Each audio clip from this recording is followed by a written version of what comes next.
क्या है इसमें? बासमती biryani.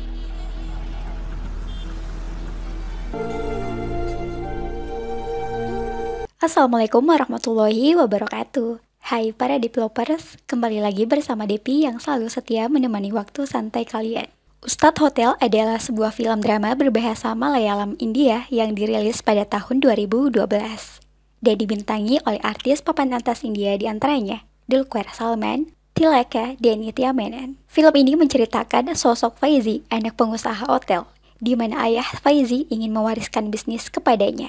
Namun, seiring berjalannya waktu, sang ayah harus menerima nasib yang malang, karena Faizi memilih jalan kesuksesannya sendiri, hingga sang ayah murka, dan Faizi harus diusir dari rumahnya. Bagaimanakah kisah selengkapnya? Tanpa berlama-lama lagi, inilah alur ceritanya.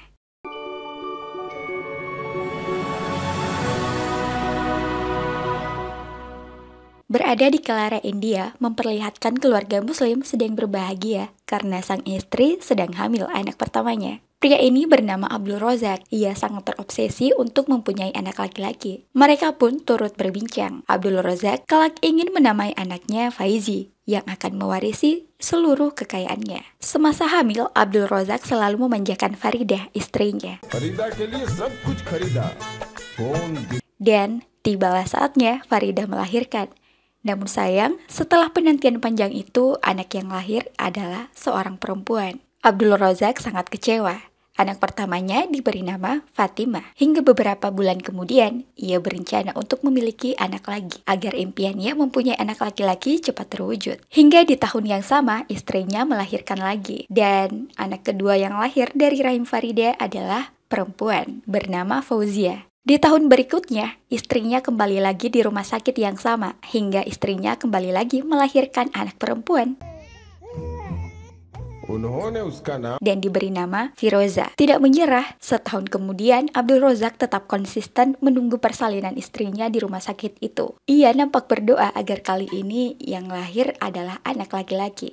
Dan setelah menunggu lama, yang lahir masih saja seorang perempuan. Kini, anaknya yang keempat bernama Faziha. 2 tahun kemudian, bisnis Abdul Rozak semakin meningkat. Ia memutuskan untuk berangkat ke Dubai dan meninggalkan anak-anaknya yang masih kecil, serta istrinya yang tengah hamil tua. Dan saat itu, Farida akhirnya melahirkan seorang anak laki-laki. Mendengar berita tersebut, Abdul Rozak tidak dapat membendung rasa bahagia. Faizi yang selama ini ia nantikan akhirnya datang juga. Namun setelah melahirkan Faizi, kesehatan Farida semakin memburuk. Bagaimana tidak, ia terus-terusan melahirkan. Dan secepat itu, Farida pun menemui ajalnya.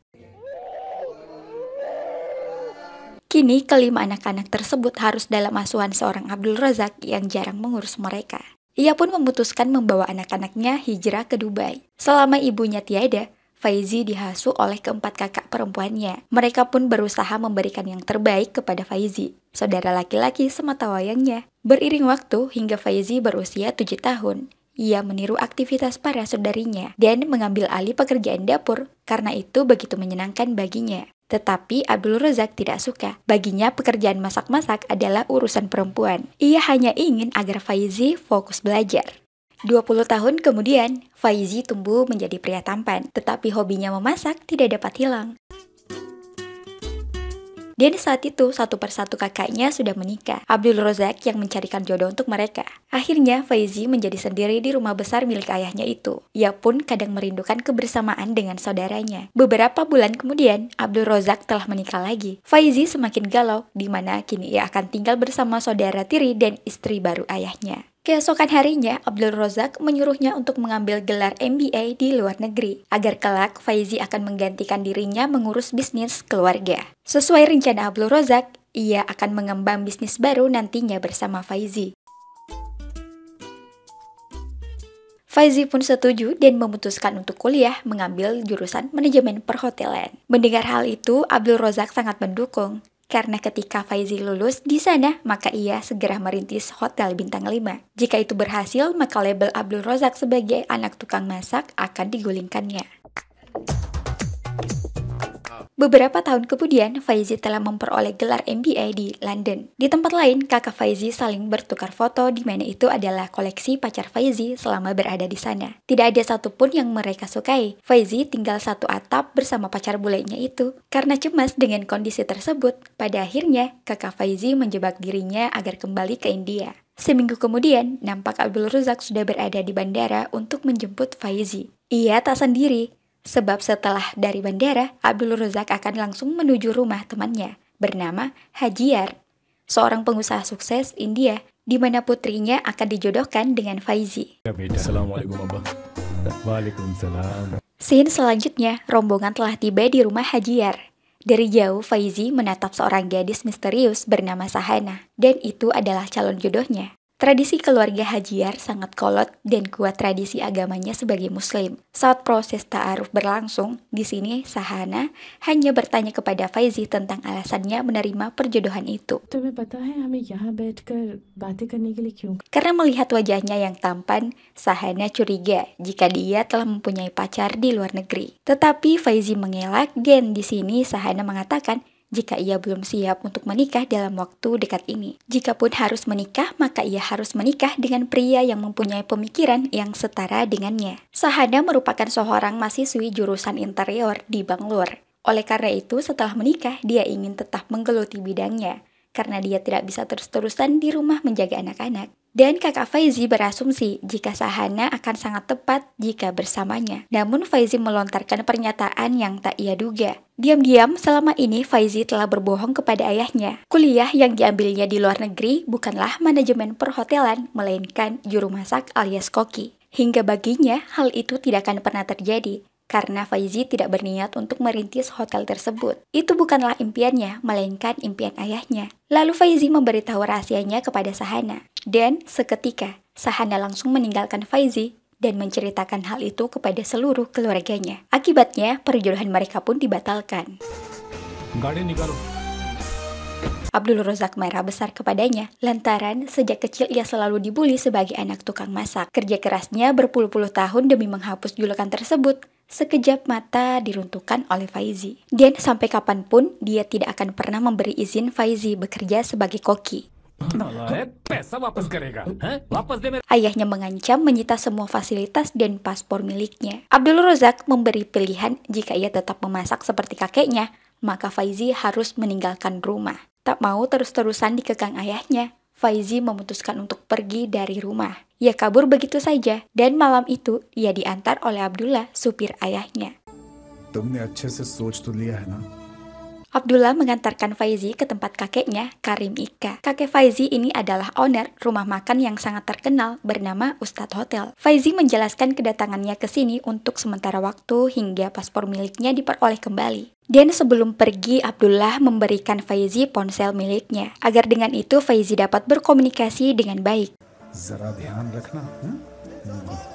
Keesokan harinya, Faizi dengan bangga diperkenalkan oleh Umar, seorang pegawai kepercayaan Karim Ika. Tidak semua orang tahu jika Karim Ika ini mempunyai seorang cucu. Begitu juga dengan anak band ini. Walau mereka sering nongkrong dan makan gratis di Ustadz Hotel, mereka dengan senang hati mengundang Faizi untuk nonton konser mereka dalam waktu dekat, sebab band mereka cukup terkenal di wilayah tersebut. Selanjutnya, Karim Ika dari jauh memperhatikan cucunya itu. Ia meminta pendapat Umar tentang si Faizi. Ia terlihat masih labil, ucap Umar. Tapi ketika Faizi bertahan di sini, pasti itu menjadi luar biasa. Selanjutnya, Faizi sedang berada di warnet. Karena ia sangat merindukan pacar bulenya, Faizi memberi pesan agar Christina menghubunginya lewat telepon. Ia ingin berbagi cerita di masa-masa sulitnya kepada Christina. Tiba-tiba, Karim Ika memanggilnya. Sebuah mobil butut telah disiapkan Karim Ika untuknya. Setelah itu, Faizi diajak kakeknya ke pasar. Umar memberitahu bahwa Karim Ika adalah seorang yang sangat terkenal karena kebaikannya, sehingga seluruh supir baja di sana selalu membawa pelanggan baru ke kedai milik kakeknya. Umar juga menegaskan bahwa Karim Ika lebih baik daripada Abdul Razak. Bahkan semua bahasa telah dikuasai oleh kakeknya, mengingat hobinya berkeliling kota. Setelah kembali dari pasar, Saudaranya memberi kabar jika ia kesulitan untuk menghadapi ayahnya yang tidak mau kompromi kepada Faizi. Faizi menjadi marah dan kecewa kepada mereka. Ponsel di genggamannya tak sengaja jatuh dan dilindas bajai. Pada saat itu, Christina menghubunginya, namun ini sungguh hari yang sial baginya. Hari berikutnya, Faizi mulai menikmati hari-harinya di kedai kakeknya. Karim Ika perlahan mendidik Faizi untuk menjadi mandiri dan survive untuk mencari cuan, tanpa Faizi sadari. Bahkan Faizi kembali menggeluti hobinya di dapur kedai hotel ini. Tetapi Karim Ika menegurnya jika Faizi belum dewasa untuk mengolah masakan di kedai ini, sehingga Karim Ika hanya menyuruh Faizi untuk melakukan hal teknis lainnya. Faizi mengeluh dengan kedai kakeknya yang manajemen keuangannya masih menggunakan konsep jadul. Karim Ika memanggil Umar. Umar kemudian menyebut jumlah pesanan mereka hari itu, yang sudah di luar kepala.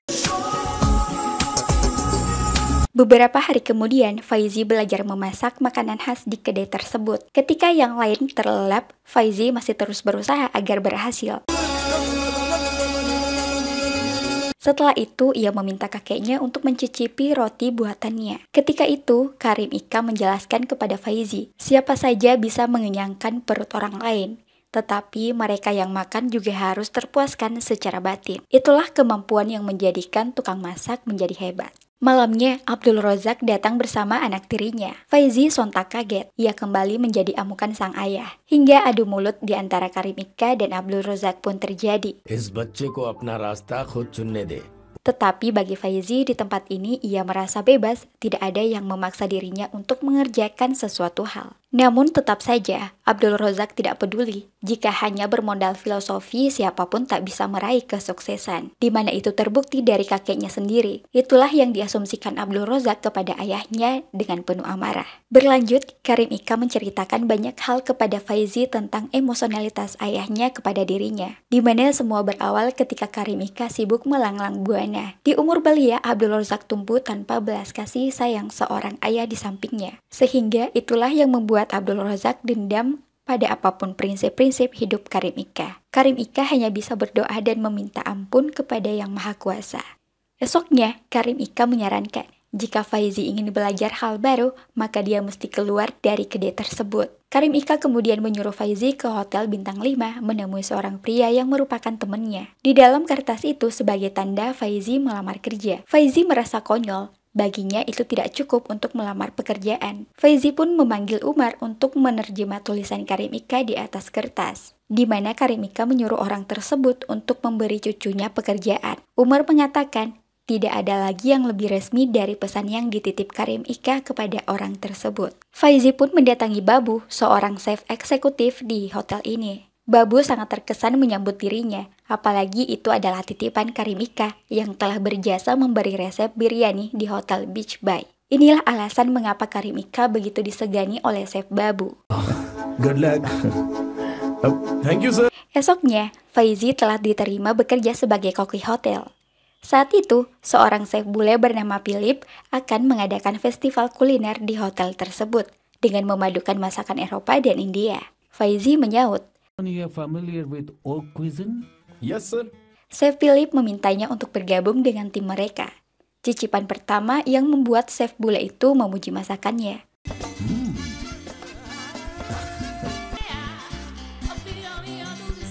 Sialnya, hari tidak selamanya indah. Christina, pacar bulenya, diam-diam telah mengkhianati cinta Faizi. Dia berselingkuh dengan mantan kekasihnya sendiri ketika Faizi berada jauh darinya. Don't you have any girlfriend you can roam with? This stupid Marco. Scene berlanjut. Faizi berkunjung ke konser band kawannya. Ia terpana melihat penyanyi wanita di atas panggung itu. Shah, Thank you. come here. Anak band ini kemudian memperkenalkannya. Yang tidak disangka Faizi jika vokalis band itu adalah Sahana. Mereka berpura-pura tidak saling kenal. Karena sudah larut malam dan teman-temannya pada mabuk, Faizi pun mengantar Sahana pulang. Di tengah perjalanan keduanya nampak gugup. Faizi tidak menyangka sifat asli Sahana yang dikenalnya tidaklah begitu kalem. Tak lama kemudian, mobil butut itu mogok. Faizi turun untuk mencari bantuan. Tapi nyatanya sia-sia. Ide Sahana menggantikan Faizi Dia merayu supir truk yang sedang melaju di jalan raya. Sedangkan Faizi menyamar menggunakan cadar agar dikiranya perempuan tulen. Tak lama dalam perjalanan itu, supir truk ini perlahan-lahan meraba paha Faizi, membuatnya tidak kuat. Akhirnya Faizi memberontak dan segera kabur bersama Sahana. Setelah berhasil lolos dari kejaran supir tersebut, Sahana memberitahu bahwa hari itu adalah hari terakhir kebebasannya, di mana besok adalah hari pertunangannya. Mendengar hal itu, Faizi berusaha menutupi kegalauannya. Karena diam-diam ia telah jatuh cinta kepada Sahana. Scene berlanjut, di hotel ini sedang diadakan festival makanan. Berselang kemudian, seorang pengunjung ingin bertemu dengan koki hotel. Chef Babu mempercayakan Faizi untuk bertemu dengan customernya. Faizi pun dengan percaya diri menuju meja nomor 28.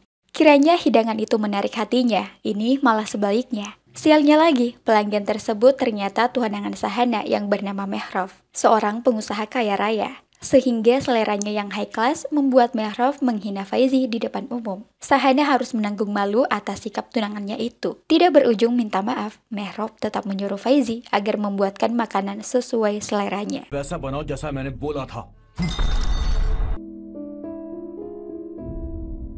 Namun saat Faizi kembali ke meja tersebut, Sahana dan tunangannya itu sudah pergi. Keesokan harinya, Faizi tidak masuk kerja karena ia merasa trauma. Ia menawarkan diri mengantar Karimika. Mereka bertemu dengan seorang manajer bank. Pak manajer itu menyampaikan jika tunggakan pembayaran pinjamannya sudah jatuh tempo. Mengingat bunga yang harus ia lunasi begitu besar, manajer ini menyarankan agar Karimika menjual saja warung makan miliknya. Sebab itulah jaminan yang diberikannya ke bank tersebut. Karimika menolak mentah-mentah tawaran itu. Ia berjanji akan melunasi dalam waktu dekat ini. Melihat keras kepala Karimika, Pak manajer berbicara empat mata dengan Faizi agar ia membujuk kakeknya menjual properti miliknya. Namun Karimika semakin tegas mengambil sikap untuk tidak mengorbankan warung makan itu. Dalam perjalanan pulang, Faizi bertanya soal pinjaman bank kakeknya. Karimika menjawab jika ia mengambil pinjaman di bank sejak 3 tahun lalu. Karena dia tidak mempunyai modal untuk membangun warung makan yang sekarang. Harusnya hutang tersebut sudah lunas. Namun pihak bank selalu menaikkan bunganya, hingga ia pun sekarang tidak bisa melunasinya. Karimika berasumsi jika semua ini adalah permainan pihak bank. Faizi pun merasa cemas, ia tidak ingin kakeknya menggalau karena hal itu. Lanjut cerita. Bersama Karimika menikmati suasana pantai yang tenang. Faizi mengakui jika biryani buatan kakeknya adalah yang terbaik di kota ini. Namun ia heran mengapa sampai kedai miliknya bisa bangkrut. Karimika juga mengakui jika tak ada kompromi baginya dalam hal kualitas masakannya. Walau harga bahan pokok naik, tetapi ia juga tidak ingin menaikkan harga jual di kedai Ustadz. Bukan itu pokok masalahnya. Bagi Karimika, tanpa menaikkan harga, ia sudah mendapat keuntungan. Karimika harus bertanggung jawab atas hak-hak yang layak untuk para pegawainya. Faizi tersadarkan jika kedai hotel ini dibuat hanya untuk mencukupi kebutuhan orang lain, bukan sebagaimana bisnis warung makan lainnya, yang tergila-gila dengan keuntungan material. Sebab Karimika telah menganggap mereka sebagai keluarga sendiri. Karimika akan melakukan sesuatu sejauh kemampuannya. Itulah komitmen seorang Karimika yang tidak dimiliki oleh siapapun. Tetapi bagi Faizi, kini saatnya kakek itu menyerahkan apa yang dimilikinya demi kebaikan dirinya sendiri. Namun bagi Karimika, itu adalah hal yang mustahil. Ia tidak ingin takdir mendahului ikhtiarnya untuk mempertahankan Ustadz hotel miliknya. Esoknya, Faizi disambut oleh Sahana di kedai Ustadz. Sahana juga telah akrab dengan Karimika. Tetapi Faizi masih jengkel atas perlakuan Mehrov. Sehingga itulah mengapa Faizi menghindar darinya. Tetapi Sahana berusaha minta maaf dan mengajaknya berbicara. Sahana mengakui jika calon jodohnya adalah orang yang angkuh dan tidak peka terhadap perasaan orang lain. Bagi Faizi, itulah lelaki yang diidamkan Sahana selama ini. Lelaki sempurna tidak seperti dirinya. Sahana mengelak perkataan Faizi yang dipenuhi rasa kecewa. Akhirnya Sahana pun mengungkap perasaannya kepada Faizi. Ini membuat Faizi tidak berkata-kata lagi. Di sisi lain, Umar memperhatikan. Ia mengatakan jika sejarah Karimika akan terulang kembali pada Faizi, yaitu menyerobot calon orang lain. Beberapa minggu kemudian, Chef Philip merayakan perpisahannya bersama Chef Kru. Chef Philip berjanji akan mencarikan pekerjaan yang bagus untuk Faizi di luar negeri. Tak lama kemudian, ia melihat manajer bank nampak akrab dengan pemilik hotel ini. Faizi semakin curiga gerak-gerik mereka berdua. Ia pun mengikuti asisten bosnya itu untuk menyelidiki berkas di dalam map biru yang dibawa manajernya. Dan berikutnya, Faizi bertemu dengan Sahana untuk mempelajari peta dari gambar yang diambilnya. Yang rupanya itu adalah gambar rancangan Beach Bay Hotel berskala internasional yang akan segera dibangun. Dan dari rencana perluasan kawasan Beach Bay tersebut, termasuk di dalamnya adalah kedai hotel milik kakeknya.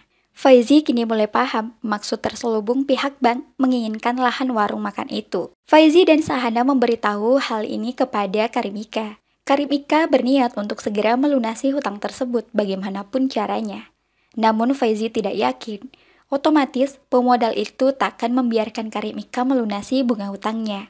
Dan rasa cemas seketika mengelilingi rumah makan ini. Scene selanjutnya, Faizi sontak menemui pemilik hotel itu agar ia mengubah rencana awalnya untuk menggusur kedai hotel kakeknya. Namun sang pemilik hotel menegaskan bahwa rencana mereka tidak akan berubah. Merasa jengkel dengan bosnya, Faizi melemparkan ayam hidup-hidup ke hadapan bosnya yang saat itu tengah menjamu tamu penting. Dan saat itulah Faizi dipecat dari pekerjaannya. Sementara bos hotel sangat geram karena merasa dipermalukan. Keesokan harinya, anggota kepolisian setempat datang ke kedai hotel Karim Ika untuk melakukan pemeriksaan kebersihan. Tiba-tiba, polisi tersebut menemukan kucing telah terkapar di bawah meja. Ustadz hotel pun terpaksa disegel oleh kepolisian sementara waktu, hingga Karim Ika dinyatakan layak membuka kembali warung makannya. Berita dari kasus tersebut kemudian menjadi viral ke seluruh warga India. Mereka berbondong-bondong melihat penutupan paksa kedai Karim Ika. Wartawan bayaran bos Beach Bay nampak menyudutkan kedai Karim Ika. Ia mengatakan jika warung ini telah menyediakan makanan yang tak higienis untuk dikonsumsi. Mendengar ocehan itu, Faizi naik darah. Ia melabrak wartawan itu bersama kawan-kawannya, hingga berita itu pun ramai dimediakan. Kini Karim Ika sudah menyerah. Pikirnya, mungkin ini waktu yang tepat untuk menutup kedai hotel. Faizi auto tidak sepakat akan apa yang dilontarkan sang kakek. Faizi ingin memberi mereka pelajaran, tetapi Umar ikut-ikutan tidak sepakat dengan Karim Ika. Umar tidak ingin orang asing berkuasa sesuka hati di tanah kelahiran mereka. Karim Ika mendapat dukungan banyak dari orang-orang yang sayang di sekitarnya. Dan bagaimanapun caranya, kedai ini harus kembali ke tangan kakeknya. Akhirnya, Karim Ika ikut tersentuh atas ucapan Faizi. Faizi kemudian mencari ide untuk mengembangkan kedai kakeknya itu. Hal pertama yang mereka lakukan adalah mengumpulkan modal. Di antaranya telah merelakan sebagian hartanya untuk merenovasi kedai hotel agar terlihat lebih modern. Setelah selesai direnovasi, warung makan ini nampak lebih estetik dan bersih. Kini, Karim Ika memperoleh banyak dukungan dari para pelanggannya. Oleh karena itu, kedai hotel resmi mendapat izin operasional dari BPOM setempat. Dengan tampilan yang baru, kedai hotel menarik lebih banyak pengunjung setiap harinya. Hingga akhirnya, Karim Ika berhasil mengumpulkan pundi-pundi rupiah untuk melunasi hutangnya di bank. Sebagai bentuk kesyukuran, mereka mengadakan pesta yang dihadiri oleh banyak orang, termasuk kehadiran Chef Philip yang mengejutkan Faizi. Chef Philip datang untuk mengajak Faizi kerja bersamanya di Paris, sebab ia telah membuka restoran besar di sana. Hal itu disambut gembira olehnya. Ia pun menceritakan kebahagiaan itu kepada Karim Ika, karena sebentar lagi ia akan menggapai cita-citanya. Namun kakeknya tidak terlalu merespon. I can fly high! Tiba-tiba Karim Ika serangan jantung dan jatuh pingsan. Ia segera dibawa ke rumah sakit. Beberapa saat kemudian, Karim Ika telah siuman. Dia menitip pesan kepada Faizi agar hari itu juga ia mengantarkan sejumlah uang kepada teman kakeknya di Madurai, bernama Narayan. Tentu Faizi masih khawatir dengan kondisi kesehatan sang kakek. Namun itu adalah permintaan Karim Ika sebelum Faizi akhirnya hijrah ke Paris. Setiba di sana, Faizi memberikan amanah yang dititip kakeknya. Narayan pun membuka sebuah surat dari Karim Ika, yang isinya pesan di mana Karim Ika meminta kepadanya agar mengajarkan Faizi tujuan dari memasak yang sesungguhnya. Setelah itu, Narayan langsung mengajak Faizi bergabung bersama mereka. Narayan, yang juga merupakan mantan koki terhandal di sebuah hotel bintang 5, ia mengenal Karim Ika sejak ia menjadi koki hotel. Dan kini, ia memilih untuk resign dari pekerjaannya dan memilih jadi pengusaha catering. Di saat itu juga, Narayan mengabdi pada masyarakat miskin di sekitarnya. Narayan berkata merekalah yang mengubah cara pandang hidupnya. Beberapa tahun yang lalu, Narayan melihat gelandangan yang memakan kotorannya sendiri demi bertahan hidup. Banyak masyarakat di sekitar yang ia temui hanya mampu makan sekali dalam sehari. Pada akhirnya, Narayan mengambil dan merawat orang-orang pinggiran seperti ini. Keesokan harinya, Narayan dan Faizi mendatangi SLB di daerah ini.